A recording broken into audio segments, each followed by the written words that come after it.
What's up, guys? And not really.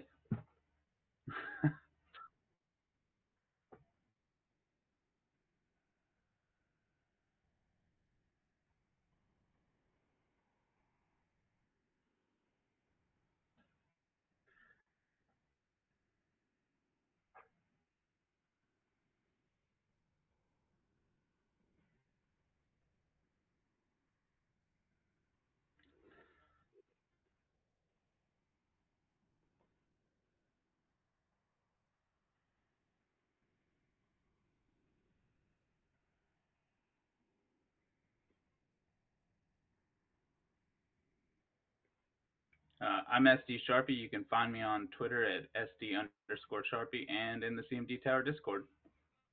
And I am BoshNRoll. You can find me at BoshNRoll anywhere. That's a letter N in the middle. Primarily YouTube.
Yeah, there's basically two ends of tutors in Legacy, which are the toolbox tutor and the you're dead if this resolves tutor.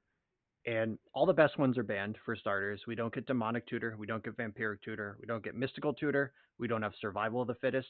There's a pretty wide swath of all the best ones you'd expect, like all commander staples that I just rattled off, depending on your power level. And we can't have those. All of our tutors are forced into that.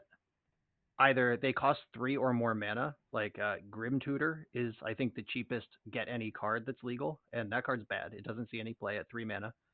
And the other ones are conditional or require some significant deck building setup, like Green Sun Zenith and Crop Rotation are wildly popular. They both have archetypes built around them. The lands archetype is built around crop rotation. Green Cloud Post built around crop rotation. I'm going to lump Elvish Reclaimer in with crop rotation as a creature with crop rotation stapled to it. That's like a whole wedge of the format. And frequently you Green Sun Zenith for Elvish Reclaimer to start crop rotationing. Like that's a play pattern that exists. Uh, on the other end, you get like Gamble, which takes some deck building to set up because you need to either maximize the number of cards in your hand so your gamble's more likely to pay off, or you have to not care where the card ends up. Normally, decks that play Gamble play Echo of Eons, and they don't really care if the card ends up in the graveyard because that's where they're trying to cast it from anyway. Usually enabled by Lion's Eye Diamond, which dovetails into Infernal Tutor, which is the other tutor that gets played in Legacy, and to play Infernal Tutor, you need to be Yeah. Hellbent. So you need to set up a board state where A, you're sure you're going to win, B, you're sure your opponent can't disrupt you, and C, you're Hellbent. And you have to win from Hellbent with this thing on the stack. Usually that ends up getting Ad Nauseam or Past in Flames or Peer into the Abyss, which should also sound familiar to EDH players at high power levels, but it's a lot harder to set up when you're playing against 4 Force of Will, some number of Force Negation, Flush Storm, etc. Those are the main tutors. Enlightened Tutor is legal, but generally decks that play that aren't very good. Mm. It's card negative, and the payoffs aren't really there in the format most of the time. Uh, it it really is like a toolbox to keep up with blue decks in the Green Sun Zenith sort of wedge, or a you're over, the game is over to go over the top of everybody in like the black end of the tutors. And I don't know if we're counting them as tutors or not, but Burning Wish is also frequently overlaps with the Infernal Tutor wedge of the format. Normally decks are built for Burning Wish or they're built for Infernal Tutor, and Wishclaw Talisman's kind of the bridge between them, where if somebody is playing Infernal Tutor, I'm like, oh, this is Ad Nauseam Tendrils. If they Burning Wish, this is the Epic Storm, and Wishclaw Talisman leaves it up in the air, could be either one. Interesting, interesting. SD, I mean, how do you kind of, being someone that um, you have a little bit more experience in the competitive aspect of Commander than I myself do? How do you kind of feel we leverage tutors in Commander? And do you think it's pretty similar to how BoshNRoll just described in Legacy? Or would you say we kind of do it for completely different reasons? I think for the most part, we kind of do it for the same reasons. You have your more casual players that use tutors just to get lands or a mana rock that they need. But for the most part, I think the majority of us are using them to either get a hate piece to shut opponents out or tutoring for that combo piece to win the game. So I think for the most part, it's a lot like Bosch explained. Yeah, the one thing I'd find interesting, obviously, the core of Commander is supposed to be a casual, free for all, community based game, but you can play high power and try to win. But also at the same time, there's a lot of variation, and you could play a deck 5 times in a row and maybe not even see the same cards in each of those games or in two of the games. Um, do you guys believe that there is any tutors that ever get leverage in Legacy that's just a, you know what, I have it in here, because it's a, I guess toolbox would be the word. I guess is probably the best description, but I just kind of think of it as is someone putting a tutor in, because sometimes I put them in my decks and it's like, well, I don't know if there's anything specific I'm trying to get with this tutor. I just know that there's going to be at some point in the game that I need to figure out how to answer what my opponent has done. So it is a lot more modal for me opposed to a very linear this tutor for this card. Do you see that in Legacy, or is it very much if you put the tutor in, it's because you're getting these specific cards and there's no ifs, ands, and buts about it? Yeah, deck building is very different when you have 60 slots and you can play four of the best things. And it is not really a constructed deck building or a 60 card competitive constructed deck building thing to just be like, I'll toss a demonic tutor in here in case I'm about to miss my land drop. Like that's just not how that works, but Mm. it is how that works in Commander. The one deck that I can think of off the top of my head that really has kind of a robust, fair tutor plan is certain versions of like Nick Fit, which is the Veteran Explorer Cabal Therapy basic land ramp deck. It's black green base, and then it can go in directions from there. Some versions play Living Wish, and it's just like, sometimes you need a collector roof. These are in here. And usually they're also enabling like they have three Academy Rectors in the main, and then the fourth is in the sideboard because Rector is their combo. But in situations where you need like Collector Roof or Endurance or some such thing, it is just casually there. Um, Death and Taxes is an 80 card deck, and we're kind of going to talk about that in a minute here with overlap. But Death and Taxes in Legacy is primarily built with Yorian as the commander now. It's an 80 card deck that does not draw any cards because it's mono white, and it is built heavily on Recruiter of the Guard, tutoring up the things that are needed. So maybe that's more in the vein because the 3 mana 1/1 is not why they play that card, and they're not really sure what they're getting specifically. So there are a couple fair options like that, but we would consider those toolbox decks rather than combo decks. I gotcha. All right. Any other thoughts around tutors? I had a couple for Bosch. Um, I was wondering what your thoughts were on cards like Psychic Surgery, Psychic Surgery and Archivist of Ogma, and like why maybe they don't see play in Legacy. Uh, Fill me in on psychic surgery real quick. I know the Ogma. Um, I like that one.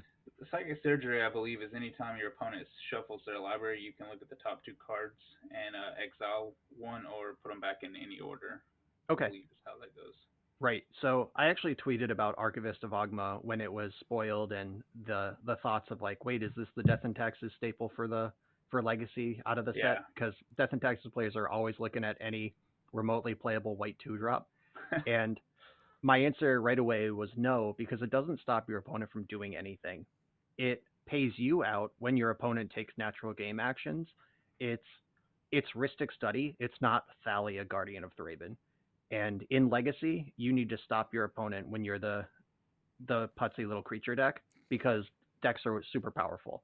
Uh, I don't. If I'm storming out, Archivist of Ogma can draw 9 cards. I don't care if those 9 cards are all like Swords to Plowshares and Recruiter of the Guard, and you're dead before you get to use your mana. And just that's not really. I want to squeeze you first before I like get myself paid, basically in the 60 card formats. Gotcha. Cool, cool. All right. We are going to segue over to our counter meta discussion. But before we do, we would love for you guys to check out our amazing patron community, patreon.com/CMDTower. We have lots of different options from $1 on up. Anything you guys could do really does help us improve. And just like you're seeing now, we were able to get overlays and we've improved our studio. And, we're now getting the different members of our team, enhanced mics. So every dollar that you guys contribute really does go a long way. Patreon.com/CMDTower. Now we're going to head over to the counter meta and we're going to talk about death and taxes and, see if there's maybe any tips or tricks around what that archetype is in Legacy and how we can maybe translate that to similar style decks in Commander. So what I thought I would do, because I was so unfamiliar of what actual death and taxes meant when it comes to Legacy, I thought of it as like aristocrat type stuff. That is not the case. So Death and Taxes is an aggro-controlled deck. It focuses on playing fast creatures with disruptive abilities to keep your opponents off balance until those creatures can close out the game. It's supplemented by mana denial for your opponent, an equipment package to dominate the battlefield, and reasonable removal suite. So, BoshNRoll, why don't you kind of give us some insights about what Death and Taxes is in Legacy, and what are some counter metas, to not be redundant, that you guys leverage to combat those decks that we might be able to translate in EDH where it makes sense? Right. It's exactly what you said. This is also an archetype in Modern. It's a lot more fringe there, but it can be played. All of the core cards are, or most of them are illegal in Modern as well. Enough of them to make it work. But this is primarily an Aether Vial deck. Like what they want to do is stick Aether Vial and then use their lands to bother you. Like a lot of their land slots double as spells. If Aether Vial is advancing their board anyway, then they don't need to tap their mana, and then they can use cards like Wasteland and Rashadan Port and Field of Ruin and Ghost Quarter and all of these things to just beat you up and keep you from developing your game plan. Meanwhile, Aether Vial poops out Mother of Runes. So it's a use it or lose it situation on removal spells. If I spend removal on Mother of Runes, then I don't have that spell for the next thing. And if I don't, they'll just tap Mother of Runes and I can't kill it anyway. So they use Mother of Runes to flush out your removal. If it sticks, all the better. Then it's Thalia, Guardian of Thraben, or Stoneforge Mystic, tend to be their 2-drops. In the last year or so, they've adopted Spirit of the Labyrinth as a 4 of 3/1. Your opponent can only draw, or players can only draw 1 card per turn. That thing just bodies Brainstorm, bodies many of the staples of Legacy that Legacy is built around. And Thalia, Guardian of Thraben. Legacy is built on the most efficient spells that exist. If they cost twice as much as you expect them to, maybe your deck falls apart. A lot of Legacy decks only play 18 to 20 lands. If you're suddenly paying 2 for a Brainstorm instead of 1, you're out of luck. Especially when Wasteland and Rashadan Port and everything are beating you up underneath. And they just poke here and there. They get you for 2 points here. Then they recruiter the guard. Then it's 3 points. And then whatever comes out of the recruiter the guard makes it 7 points. And whatever they need for that situation, the recruiter or the guard package can get the Stoneforge Mystic to put the gas on with Cauldra or gain some life with Batterskull. They can lock you out of drawing cards with the Spirit of the Labyrinth I mentioned. They can grab Solitude for removal. There's just, it's a robust package of all the most efficient disruptive white things that can also hit you for damage if you're not doing anything else. Wow. I feel like I've played decks like that in Commander, because that just sounds like a terrible time for the opponent. SD, like, what would you kind of qualify current commanders to a Death and Taxes strategy? Because really, I was doing my research and I felt like Esper seemed to fit the Death and Taxes description the best out of just doing pure mono white. But what do you think kind of translates to Legacy Death and Taxes and EDH today? So for the most part, I don't think that the Death and Legacy Death and Taxes version really translates to EDH, just because you can't rely on those lands to really shut your opponents down, because now you have three instead of one. And you don't get to run four ofs, so a lot of your hate pieces aren't as strong by themselves. Like um, Dahlia is still super good in EDH like it is in Legacy, but it doesn't have like your wastelands and your shot imports to rely on to really shut your opponents down. As far as colors go, I mean mono white is definitely the best one. I could see Esper or even green white. I think in EDH you're going to need a lot of hate bears, a lot more to really advance your game plan. So I could see green and white, but basically you're really going to need to rely on white, like Legacy Death and Taxes, because a lot of your key pieces like Deafening Silence, Rule of Law, Stoneforge Mystic, all that stuff is in white. As far as green white goes, the number one card I can think of is Gaddock Teague. He's a great Hmm. piece. Collector Oof. Uh, you could probably do red and white as well, because then you have access to Blood Moon and Magus of the Moon. I don't know if there are any legacy versions that are red and white. I know there was some red and white modern versions back when Modern Horizons 2 was, or 1 was out, I think, that ran Magus, and the red and white land was a big hit for that deck that came out Yeah. in Modern Horizon 1. Yeah, Death and Taxes does splash red occasionally in Legacy as well. It's Murktide Regent's World. We're all just living in it right now out in Legacy. So Pyroblast is something that every deck wants access to. The traditional green-white, green-sun Zenith decks are Naya now. Death and Taxes is Boros now. It's just like kind of a, you can argue about the health or not. That's been a lot of Legacy Twitter discourse of, is main deck Pyroblast a sign of an unhealthy format? And we're not here to discuss that, luckily. But yes, dipping into red is part of what they do as well. And if you can already make red mana, you might as well put Magus of the Moon into your recruiter package. Just pop it in there. And everything you said about Death and Taxes not translating smoothly over to EDH is right on the nose. The EDH language for this is stacks. Yeah. It's just white stacks. Yeah. And Yeah. like you can't wasteland because you got two other players who aren't down a land, and you and the person you wastelanded are. If you're Rashadan porting, you're down 2 mana to put someone down 1, and 2 other players are just developing as normal. You need global effects like that Stony Silence, like that Null Rod, like that Archon of Emeria, and that's just not really how Legacy Death and Taxes is constructed. Yeah, I can absolutely see that. Like the first deck that actually came to mind for me, as the more we talk about it, is Lavinia, Azorius Renegade.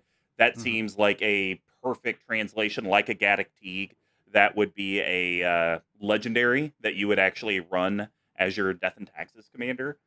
Because really the only way to win in that deck is to literally resource denial everyone, and then maybe Approach of the Second Sun, or get your opponents to quit. I mean, that's kind of the running joke I do with my Lavinia deck.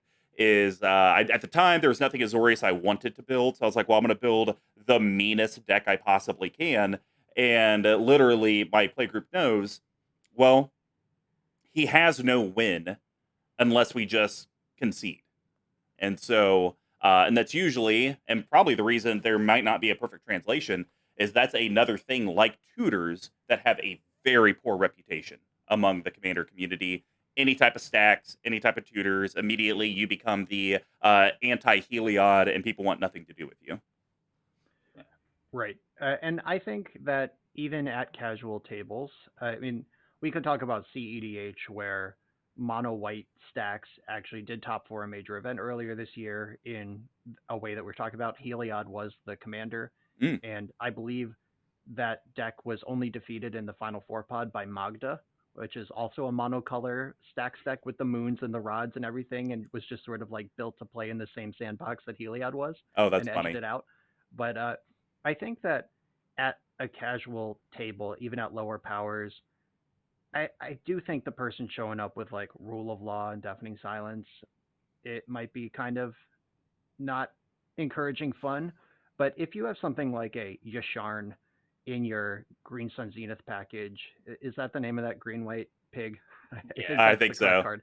Yeah. Yeah, where like that's a 4 drop. It advances your game because you get to search for a land, and the stacks aspect is light. It's like players can't pay life or sacrifice permanence to do stuff. Basically, it's Hmm. like come up with a removal spell. You can still make your land drop. You can still cast spells. There's just certain things you can't do. And like Angel of Jubilation has comparable text. That's 1 white 3/3. Other non-black creatures you control get +1/+1, and players can't pay life or sacrifice creatures to cast spells or activate abilities. Like that's gonna bother your local Rakdos player, but your green, white, and blue players are just gonna push through. So I think some moderately costed light squeezing in a toolbox type situation is perfectly fine at a lower power. That's fair. All right. Anything else? Oh, go ahead. Yeah, I was gonna say I think the best way to translate Death and Taxes to EDH is just really relying on a Voltron strategy.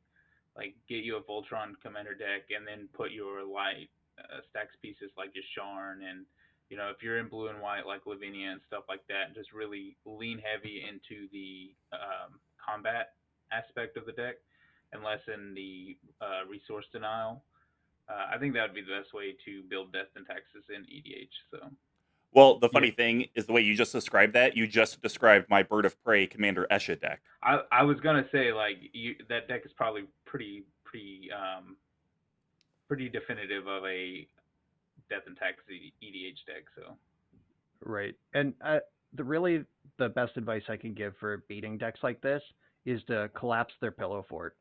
Like normally it's like Spirit of the Labyrinth stopping us from drawing, Stony Silence is stopping the artifact mana, Leonin Arbiter stopping the fetch lands, and it's just like once you crack one of those pieces open, it's like all right, the spirit's gone. Brainstorm. Now I have an answer to the Arbiter. Once that happens, I fetch my 3 fetch lands that have been waiting this whole time, and now I don't care about a Stony Silence anymore. It just uh, crack the armor and get yourself through on one axis, and then like you could flood your way out and pick off the next one by one. Uh, Make sure you have a plan for when you break through the wall, and make sure you could get through the next wall as well. Awesome. Well, guys, hope you picked up a thing or two around Death and Taxes. And before we go to our last segment, we would love for you guys to check out our amazing Etsy store, Etsy.com. Just type CMD Tower in the little search bar at the top, and you'll find the great shop with all the swag. And we are coming up on winter, and we do have those ugly Jund sweaters that you guys wanted. So you guys should go out, buy them. Once again, it'd be great if we could sell a bunch of stuff before M30 because me and SD were not counting on just to play Commander having to spend $350 a person. Ridiculous. yeah, that was pretty crazy. Well, it's why you guys are here. It's time for Council of the Unbanned. And today, we're talking probably the biggest victim of the ban list ever. I mean, yes, Paradox Engine's close to my heart. Yes, I own a Shield of Emeria. I shed a tear for. But why Panoptic Mirror? It got the ban. I just will not understand. So, if you guys are not familiar with this card, it is 5 colorless. It's an artifact. It is legal in just about everything except for Commander. and it states imprint. You can pay X colorless, tap. You may exile an instant or sorcery card with mana value X from your hand. At the beginning of your upkeep, you may copy a card exiled with Panoptic Mirror. If you do, you may cast the copy without paying its mana cost. It's only been printed once. The copy still goes for $8, even though it's legal in a lot of areas. But through my research, it doesn't get played a whole lot. And I just, wanted to bring up some facts about our boy Panoptic Mirror, where people have just been a little unfair. Uh, did you guys know that there are 4 other cards that do similar effects, but one could argue possibly even easier? I mean, a very good example would be Soul Foundry, 4 colorless imprint. When it ETBs, exile a creature from your hand. Then you pay X, tap, create a token that's a copy of the exiled card, where X is the converted mana cost of the card. Still get to keep it. So, hey, Crater Hoof on that thing. We're Crater Hoofing every single turn. Well, I don't know. That seems a little bit unfair. Everyone's familiar with Isochron Scepter, and, just going infinite mana with that. Oh, yeah, that's absolutely fair as well. And then, we have like Spellbinder and Prototype Portal. So there are cards in existence that do similar type of things, where you imprint to get the thing for free, or, be able to pay the cost so you get to repeat it. And when I look at this, it costs, let's just walk through it. We're going to cast it for 5 mana. It has to then resolve, which means people do not counterspell it. We then have to pay X, tap it. Hopefully there's no Stony Silence or thing that shuts off artifacts.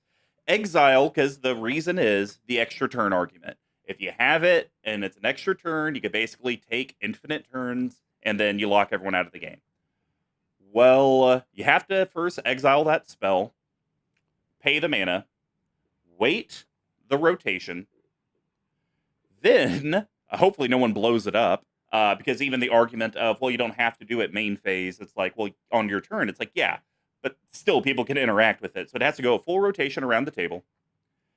Then you get your upkeep trigger. The trigger's on the stack. That could be disallowed or countered. Then the spell gets cast. The spell could be countered. It's just, I see so many like magical Christmas land-esque things for you to get to your infinite turn. And yes, once you get to that point, you're off to the races. You're going infinite, you're going ham, you're doing all the stuff. But you just have to have a lot happen to get to that point. And then I wanted to kind of highlight, and I mentioned it a little bit, it's not even played in the other formats that are a lot more linear. 1 opponent versus 3, plus singleton rule, and you would have to be a hyper-competitive player to really want to do that. This isn't something that just people are going to do by accident. So I think the fact that we have similar cards that do similar effects, I think the fact that you have to have this magical Christmas land-esque kind of domino effect, and then even the more competitive formats do not play this card. So those are the reasons I'm giving to unban Panoptic Mirror. SD, do you agree with me before we go and hear our judges' thoughts, or do you disagree, and why? Well, first, I will say it is not the most victimized card on the ban list. But I am in complete agreement with you. There's no reason this should be Yeah, let's go. For all the reasons you stated, you have valuable points. Even the extra turn bit, it is so much easier to go infinite with extra turns than using this card. I would argue that the Scepter is a lot stronger than this card. Um, and honestly, there are a lot stronger things that are already legal in the format that we see all the time. I will die on the Thassa's Oracle Heal. That needs to be banned. Nothing on the ban list is stronger than that, except for maybe Hull Breacher, but that's how I feel about it. I didn't play Magic when this was printed, or if it was ever unbanned in EDH. If it was, I could see it being really powerful, say 10 years ago, but not now. It's just wasting away on the ban list for no reason. So Ooh, completely agree with you. yes, I love it. BoshNRoll, what are your thoughts on Panoptic Mirror and the justifications that SD and I have given to get this off that damn ban list? I think that all of your thoughts skew towards higher power tables. This would be a joke in CEDH. You'd never see it. at high power, like max power, non-CEDH, whatever you want to call that, you're right. The three other players at the table are going to channel a Beseiju. They're going to cast a Wear Tear. They're going to sweep this up somehow. I don't know, spell pierce it on the way down. Like, get that thing out of there. Mana drain it. Give me my 5 mana on my next main phase. Like, let's do it. But unlike a card like Thassa's Oracle, where you don't put Thassa's Oracle in your deck, I'm sure there's someone out there who's just like, I'm a mono blue Merfolk deck. It has blue. I get to look for a card. Like that person's out there. But in general, if you have Thassa's Oracle in your deck with a way to exile your deck, like Tainted Pact or the Demonic Consultation, you know exactly what you're doing. And that was part of the plan, and you are playing at a high power level and or pub stomping, and you should feel bad about it. But Panoptic Mirror is innocuous. Like, all of the arguments that you guys just made are the arguments that would be made by someone who just pops it in their medium power casual deck. And let's like run through it. Like, the most innocuous use of this card is just like rampant growth. So like every turn I get to pop a land out of my deck, and what that does is thins out the deck. You're getting an extra card anyway. It's like a Planeswalker's worth of value right away. Like, you get to activate Planeswalkers once per turn. You get to pop a spell out of this thing once per turn. Eventually, they're going to run out of lands. And at some point, all those lands are going to tap to put something bigger under the mirror, which, maybe we see that coming. And that's a pretty fair use. Like, the second most egregious thing, like a removal spell. At these low power tables, the type of tables where a Panoptic Mirror would not be answered, those aren't really flush with removal anyway. So players, like, if I just pop Swords to Plowshares under this, and I'm just every turn just like, nice 8-drop, like, oh, you worked really hard for that. You drew that, it's gone. Every single turn. That's a boring, repetitive play pattern.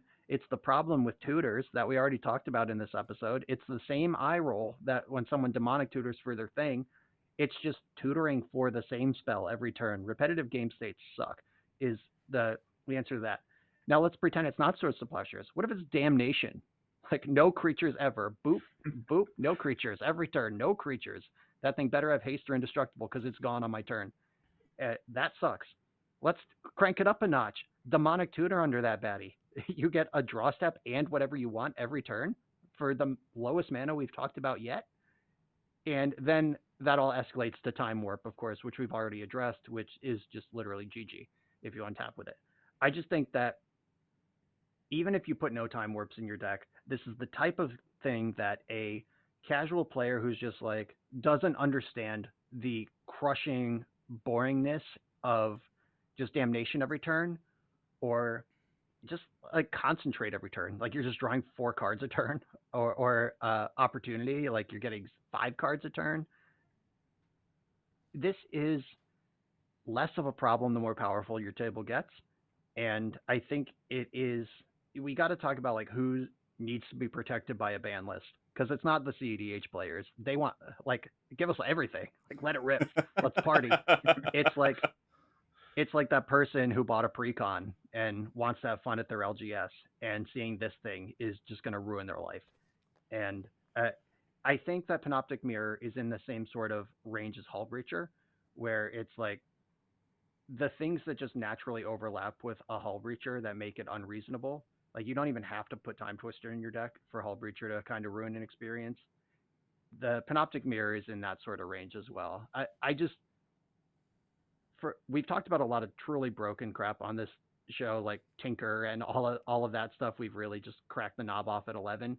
I don't think this is cracked off at 11, but I think it is awful at mid to low power levels. And I think it would be a reasonable plan at like medium high power. I know the out of 10 scale sucks, but like below a 7, I think this thing's a problem. And even like an 8 could probably sculpt a game plan specifically around protecting this for 1 turn cycle. Like, I just don't think that, like, who's using this in a way that is reasonable? And the answer is nobody.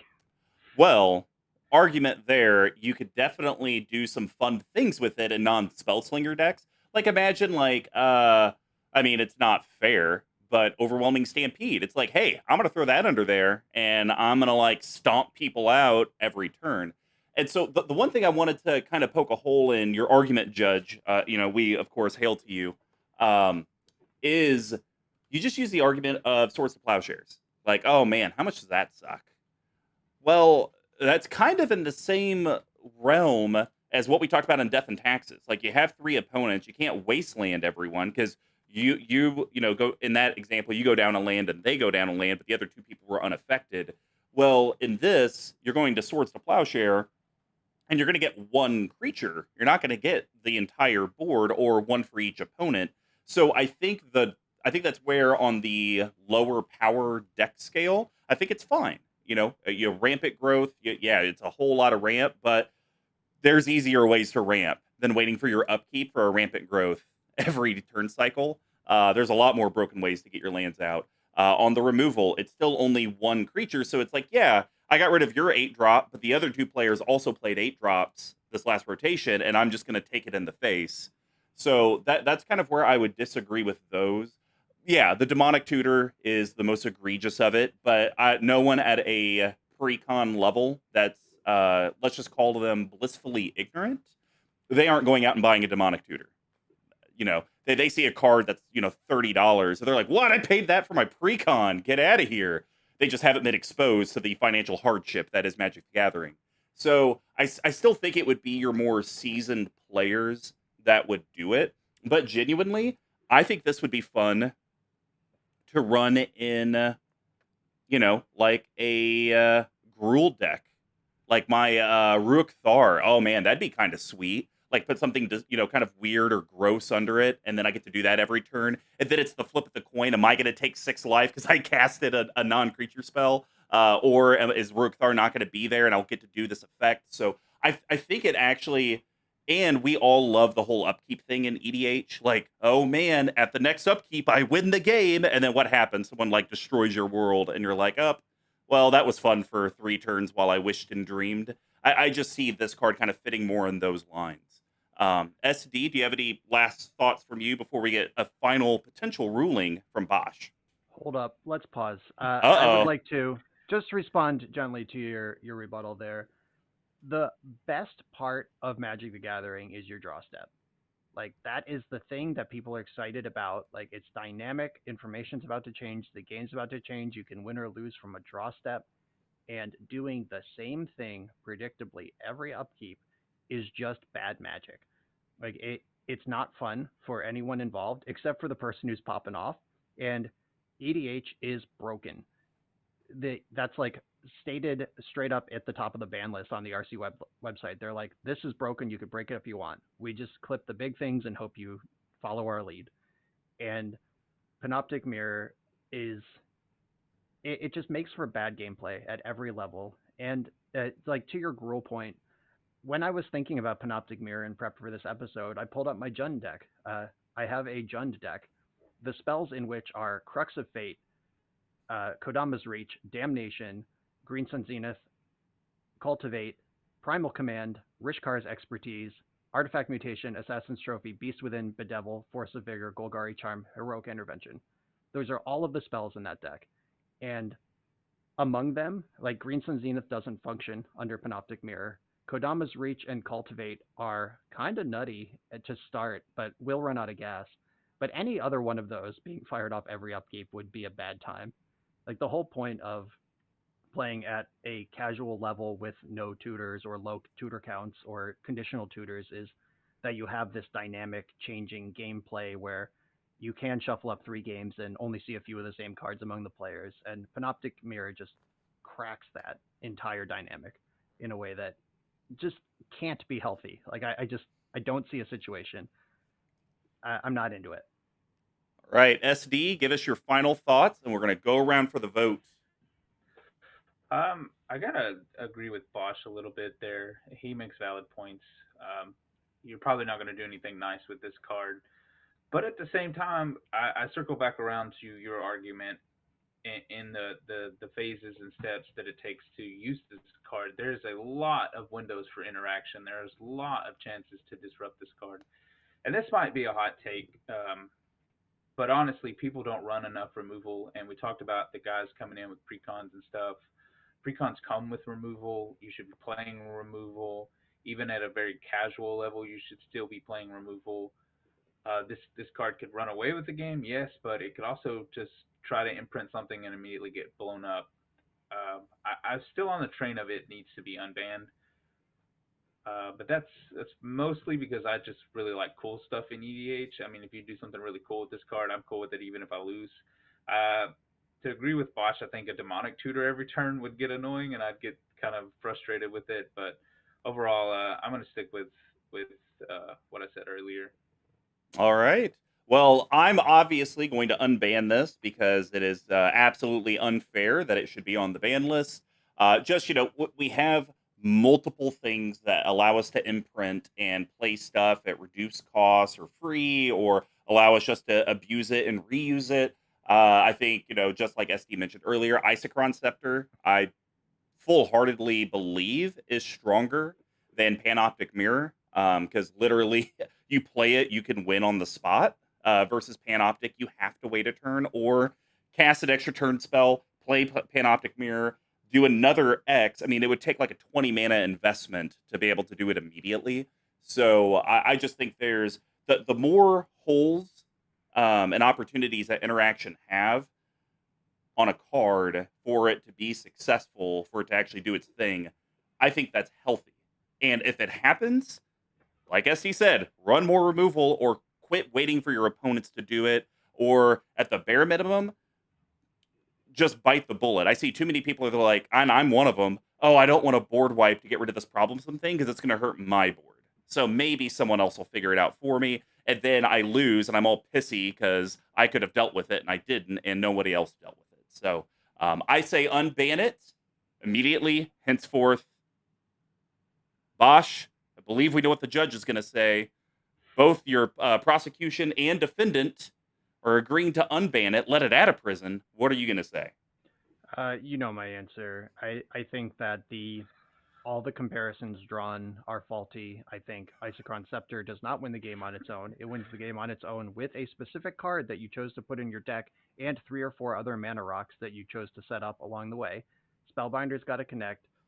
Soul Foundry, you got to pay every time, not just up front. It's a lot more mana to get that thing rolling. I think every comparison you've drawn is false. I think the floor is too low for this thing to break a game. The deck building onus is too low for this thing to break a game without the person even realizing they've done it. I think that's the scary part. You don't accidentally put Thassa's Oracle Tainapect in your deck. You could totally accidentally put Panoptic Mirror and Damnation in your deck. So the bar's too low. We can't be trusted. Chimp with a machine gun. Keep those things separate. Keep it banned. Oh, want.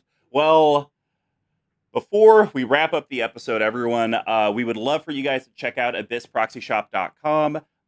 Use code CMDTower. Just make sure you aren't getting playtests of Panoptic Mirror, because apparently it's going to be on the ban list forever. But you can get some high-quality proxies on there for as little as $3, and I think the ceiling's $5. With our code, you get 10% off. There's free shipping. These guys are great, and the very cool thing is while SD, myself, and Big Tuck are going to be in Vegas for Magic 30 this year, we have actually worked with Abyss Proxy Shop, and we're going to be handing out CMD Tower playtests of Command Tower. And on the back, it's going to have our joint QR code, so you could be able to like look up our link tree and see all the info in there. So you just got to make sure you find one of us three and either A, beat us at a game, show us a very cool deck, or I don't know, maybe just like fun conversation, buy us a cocktail. I'm pretty easy. So just go support them at abyssproxyshop.com using code CMDTower. Well, thanks for getting sweaty with us. And remember, if you're looking for more fire content, check out the rest of what CMD Tower puts out. I'm MrCombo number 5, and you can find me at our Twitter, and make sure you follow our primary at CMD Tower on Twitter as well. I'm SD Sharpie, and hit me up in the Discord. And I'm BoshNRoll. You can find me at BoshNRoll everywhere. And remember, cold takes are temporary, but hot takes last for eternity.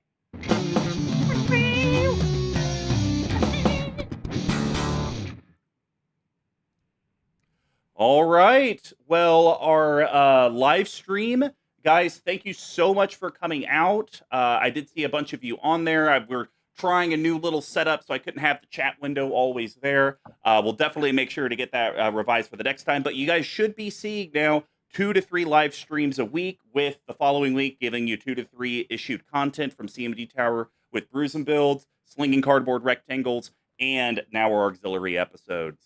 So with that being said, everyone, thank you so much for coming out, and we'll see you later. Oh, you know what? Why don't we do this? Why don't we actually go raid someone? That seems like a nice thing to do. I hear people like that. So why don't we go on over to raid? Who should we raid? I want to say casually EDH might be going on. Nope. All right. Magic the Gathering. Oh, let's go raid MTG Nerd Girl. How about that? All right, guys, you're going to be heading over there in about 10 seconds. And remember, we are going to be live again tomorrow at 8:30, recording with Commander Smith Lowry. See ya.